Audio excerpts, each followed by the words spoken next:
বর্তমান আমাদের উপজেলায় প্রায় 2.5 হেক্টরের মতো কচু জাতীয় ফসল চাষাবাদ হচ্ছে।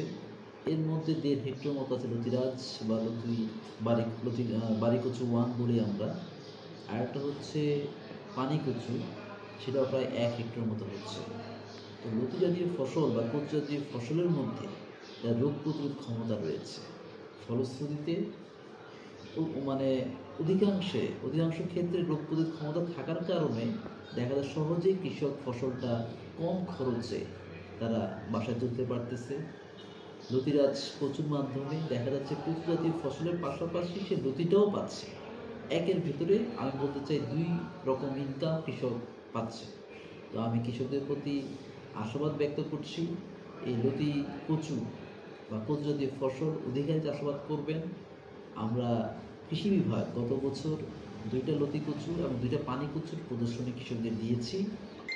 পরবর্তীতে আমরা আরও চেষ্টা করব কৃষকদের মধ্যে এই ফসলটাকে কীভাবে জনপ্রিয় করা যায়। আর কৃষকদের প্রতি আহ্বান থাকবে, যে কোনো সমস্যায় আপনারা যে আমাদের কৃষি অফিসে যোগাযোগ করবেন, আমরা সচেষ্ট থাকব কীভাবে আপনাদের কাঙ্ক্ষিত ফসল উৎপাদনে সহযোগী হওয়া যায়। ধন্যবাদ।